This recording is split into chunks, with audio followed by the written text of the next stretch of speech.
Bangos ang solusyon kapag minsang ulam hirap hagilapin. Sahog sa gulay o may sabaw pwedeng pasarapin. Sa mahal ng gastusin pagtitipid kalam na sikmura sa maghapon kayang itawid. Tinanggal ang kaliskis iniwanan ang bituka. Abdo hiniwalay upang pait hindi mandamay. Mga tabaan dyan nakapaligid kapag natunaw higop na sabaw unlimited. Asim na natural sa santol kukunin. Lalo't gantong maniba, wala nang hahanapin pa. Bagay na di mo napakita noong kayo pa. Kilig na hinahanap, nakita niya sa iba. Pinaghugasan ng bigas turo ni Inang. Dito lalabas sarap na sinigang. Santol kasama na, katas mapalabas. Andyan ang sibuyas. Patis pinaalatan sa magic iniasa dagdag na lasa. Dahon ng sibuyas bawas lansa. Lagay na din ng isda saglit na pinakuluan. Sa paligid humanap ng gulay na kailangan sa kahinugasan. Andyan siling panigang, talong at okra. Nagsama-sama. Sa talbos kamote ang bibida. Eto ang paborito basta sinigang na isda. Saka saglit na pinakuluan hanggang lubusang maluto na singaw. Kalamansi pinigaan tatapos ng pasarapan. Sinigang na bangos sa santol. Umuwi ka na. Di na ako galit mayang. Sa kapatis na may chili mansi ay panay lunok na ng laway. Kapag ganto ang ulam, ang sarap umuwi ng bahay. Lord, we're so grateful for this blessing. Thank you, Lord. In Jesus' name, Amen.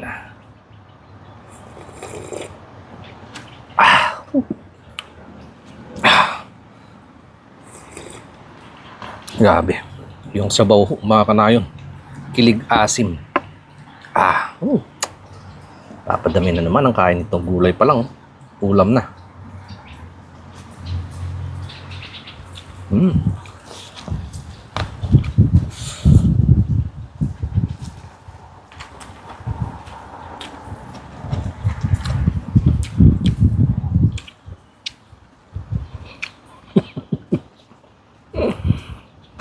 Nakuha ko naman na yung tamis. Ay, tamis. Asim. Tama na yun.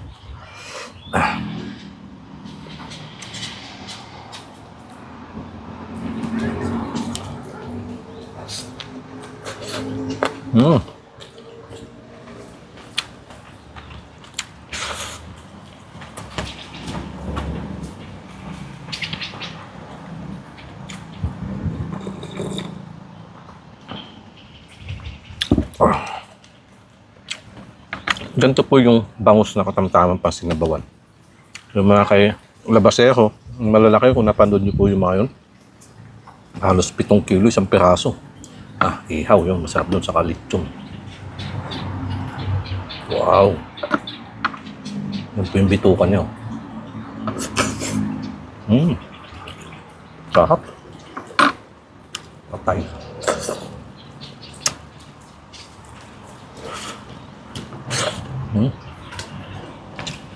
Wala nang pet. Saka yung ano, kanyang belly.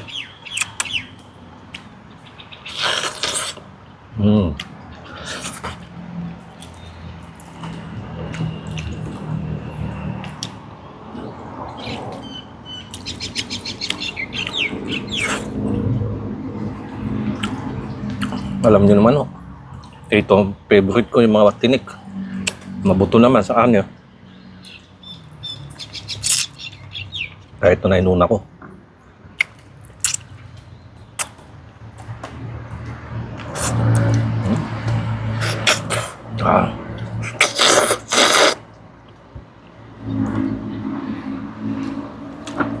Sulit, ang sarap.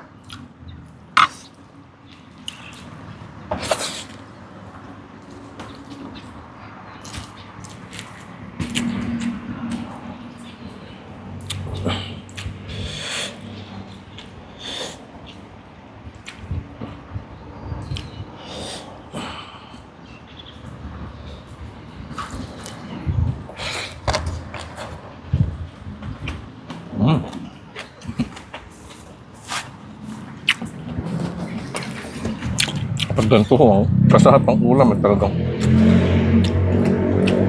labas ang pawis.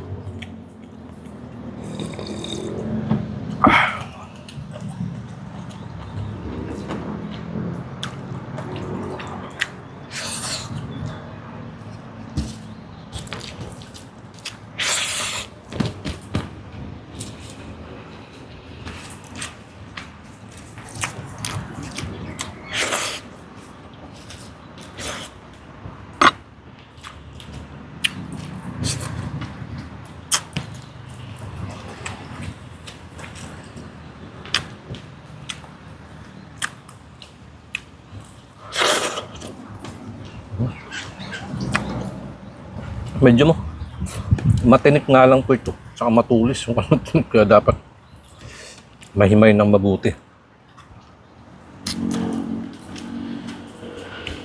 Lalo na yung mga tiyan.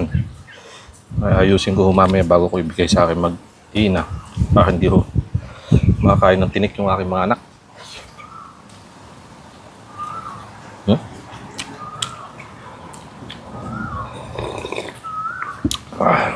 Grabe.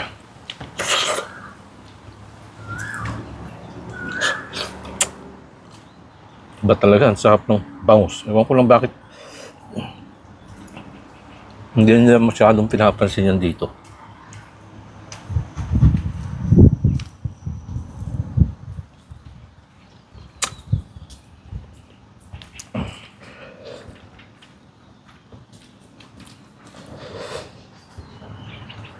Sili.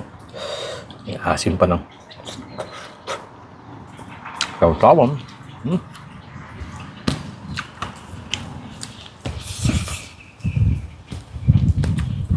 Panalo.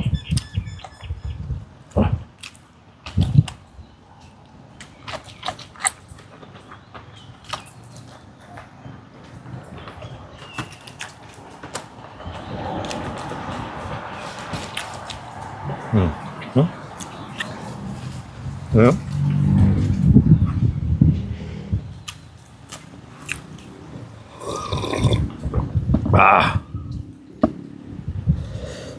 Ayos na naman po ang kain.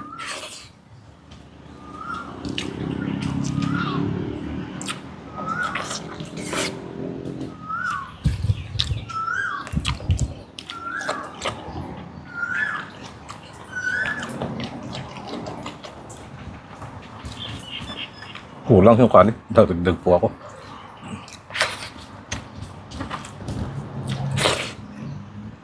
Diyan ko muna. Tatapusin mga kanayo. Maraming salamat po sa inyong patuloy na pagtangkilik sa aking binabahagi mga pagkain bukid. Kita-kits po tayo sa mga susunod kong upload. Sarap.